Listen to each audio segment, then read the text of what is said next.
আন্দোলনে দেশের গণতান্ত্রিক ধারা অব্যাহত রাখার, বাংলাদেশের মানুষকে সুখে শান্তিতে বসবাস করার একটা মানসিকতা নিয়ে সেদিন শহীদ প্রেসিডেন্ট জিয়াউর রহমান বাংলাদেশ জাতীয়তাবাদী দল গঠন করেছে। তখন আমরা যারা বাম পাশে তারা অনেকেরই ছোট্ট, অনেকেরই জন্ম হয়নি। আগামী দিনে যারা জাতীয়তাবাদী শক্তিকে বাংলাদেশের আকাশে, বাংলাদেশের মাটিতে একটি আদর্শের দল হিসাবে শহীদ জিয়ার আদর্শকে পুনর্জীবিত করে রাখবে, তারাই আজকে ইয়াং, আজকে তরুণ, তারাই বাংলাদেশে আগামীতে আমাদেরকে স্মরণ করবে। যারা আমরা এই স্বৈরাচারিণী শেখ হাসিনার বিরুদ্ধে বিগত দিনে লড়াই করে এখনো আজকেও এই পর্যন্ত, এই জোহরের নামাজের আগ পর্যন্ত টিকে আছি, তাদের জন্য সবাই দোয়া করবেন, দোয়া চাইবেন।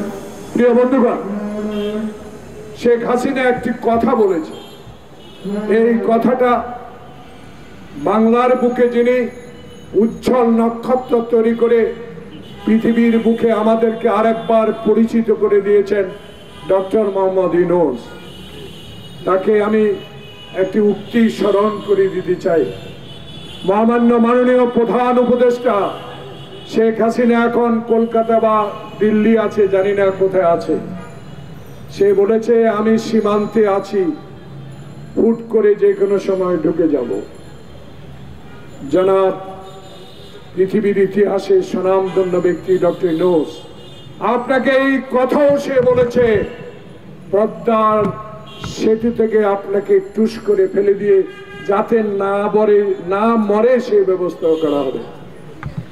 সেই মহিলা শেখ হাসিনা এখন বাংলাদেশে নাই, সেই জুলুমবাজ সরকারের প্রধানমন্ত্রী এখন বাংলাদেশে নাই, পলাতক। তার উক্তিটা আপনাকে মনে করিয়ে দিচ্ছি। তার সহচরেরা, তার অনুগতরা এখনো বাংলাদেশে আপনার সরকারকে অস্থিতিশীল করার মানসিকতা নিয়ে কাজ করছে।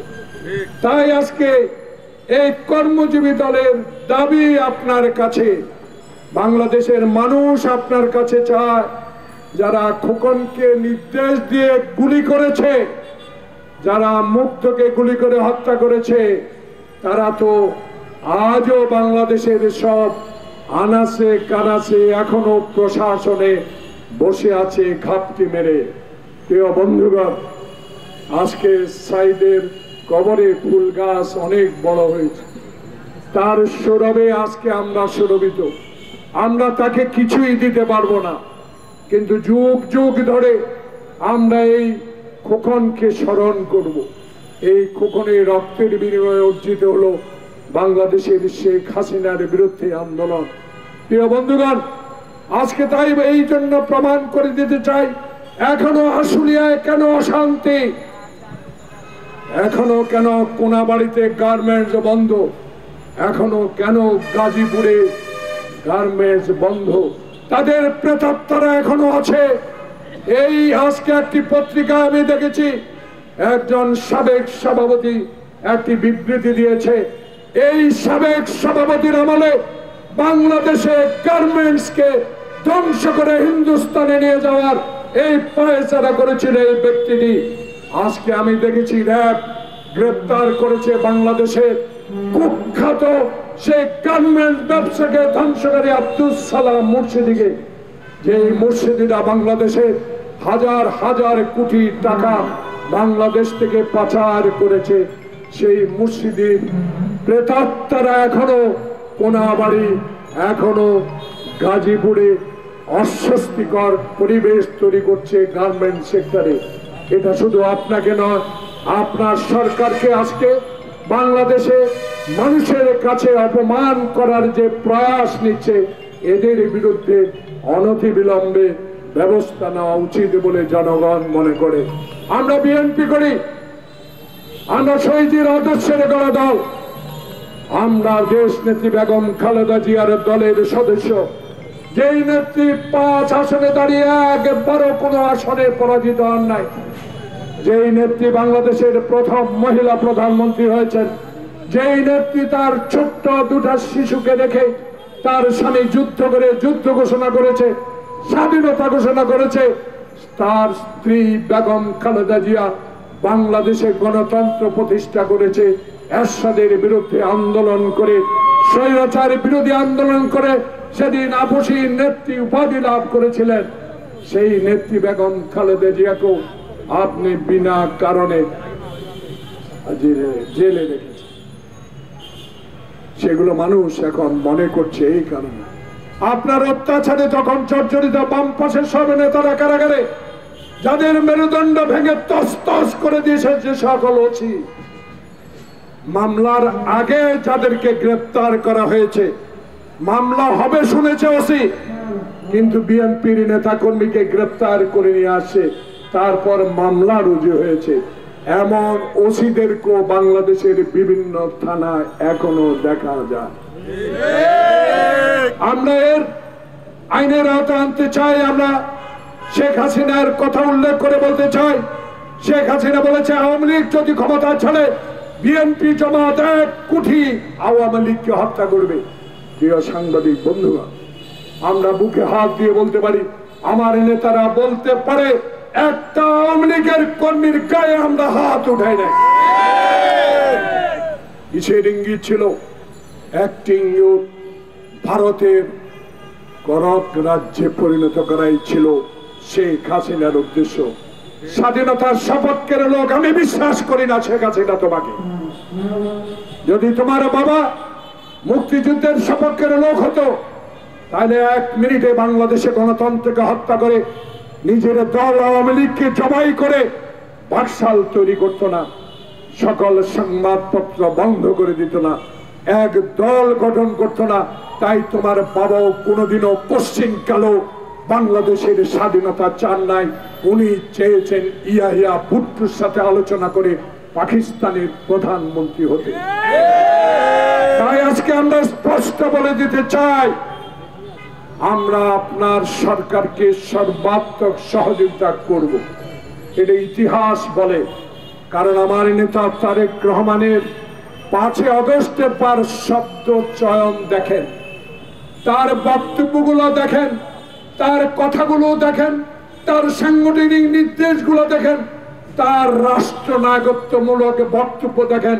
এটাই প্রমাণ হয় বাংলাদেশের শহীদ জিয়ার এই জ্যেষ্ঠ সন্তান তারেক রহমানে পারবে বাংলাদেশের গণতন্ত্রকে অটুটে রাখতে, সংবিধানগুলোকে আপনার মাথার উপরে রেখে কাজ করার সুযোগ দেওয়ার জন্য তারেক রহমানই যথেষ্ট।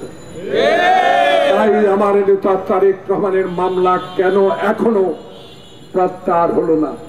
বাংলাদেশের মানুষ চায় তারেক রহমান দেশে আসুক, তারেক রহমান কথা বলুক, যেই কথাগুলো দীর্ঘদিন বলে আসছে বিদেশে থেকে, 10,000 কিলোমিটার দূরে থেকে বাংলাদেশের জাতীয়তাবাদী দলকে যে উৎসাহ দিয়েছে, সেই উৎসাহের মধ্যে দিয়ে 28 তারিখে যেই সমাবেশ, সেই সমাবেশে প্রমাণ করে দিয়েছিল সরকার থাকবে না।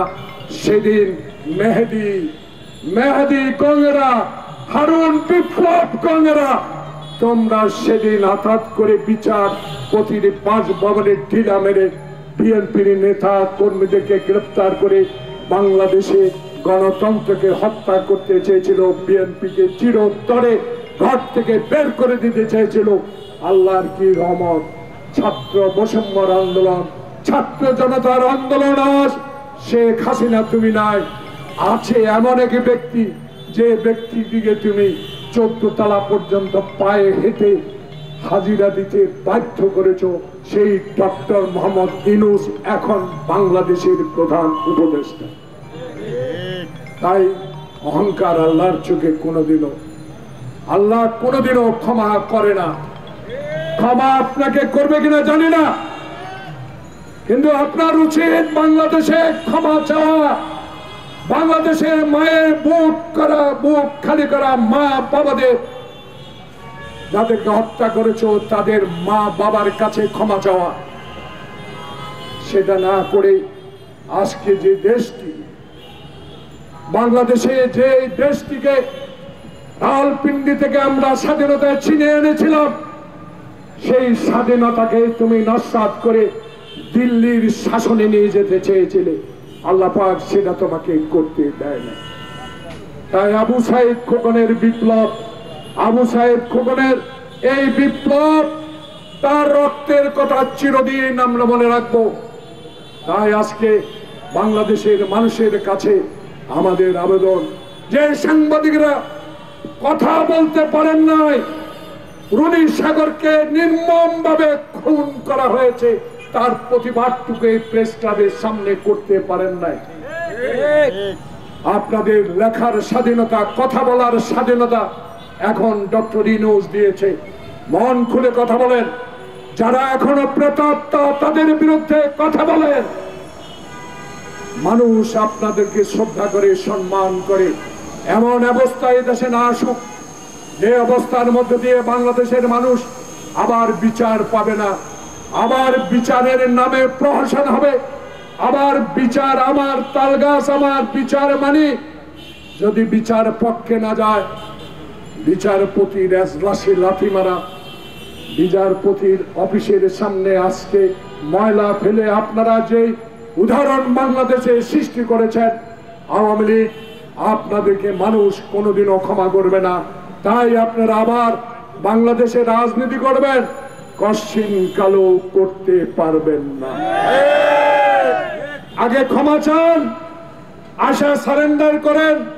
কোথায় আছেন একজন ইকো পার্কে, আরেকজন কোথায় জানি না, যার নির্দেশে যে হারুন, যে বিপ্লব, যে মেহেদী আমার অফিস তছনছ করে আমাদেরকে গ্রেফতার করেছে, তারা কেন এখনো আইনের আওতায় আনা হয় না?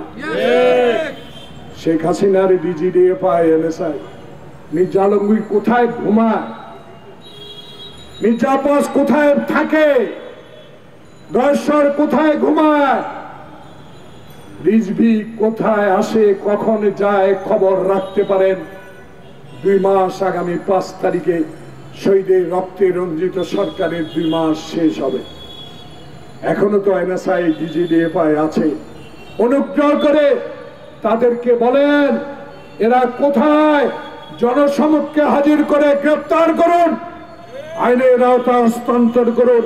তাইলে মানুষ আপনাদেরকে যেমনি বিশ্বাস করে বঙ্গভবনে শপথ করিয়ে প্রধানমন্ত্রীর কার্যালয়ে বসিয়ে দিয়েছেন, আপনারাই পারবেন বাংলাদেশে সংস্কার করে বাংলাদেশে আবার 1991 সালে যেই ভোটের মাধ্যমে আমার নেত্রী বেগম খালেদা জিয়া প্রধানমন্ত্রী হয়েছিল, এই রকম আরেকটি ভোটে আমার নেতা তারেক রহমান বলেছে, আমি দিনের ভোট রাতে করে ক্ষমতায় যেতে চাই না, আমি সিল মারা ভোটে বাংলাদেশের প্রধানমন্ত্রী হতে চাই না, আমি হতে চাই এক মাথায় এক ভোট, আমার ভোট আমি দিব, মৃত ব্যক্তির ভোট নয়। এমন একটি ব্যবস্থা ডক্টর ইউনূস আপনি করে দেন, যাতে বাংলাদেশের জাতীয়তাবাদী শক্তি যারা 16 বছরে নির্মম অত্যাচার, অবিচার, মামলা, হামলা, গুম সহ্য করে টিকে আছে, তাদের দল যেন একটি নিরপেক্ষ সুষ্ঠু নির্বাচনের মাধ্যমে বাংলাদেশের ক্ষমতায় গিয়ে দেশ নেত্রী বেগম খালেদা জিয়ার মতো আবার সরকার পরিচালনা করে বিশ্বের ইতিহাসে একটি ইতিহাস সৃষ্টি করতে পারে, সেই ব্যবস্থা করুন। আল্লাহ আপনাদের সবাইকে ভালো রাখুন।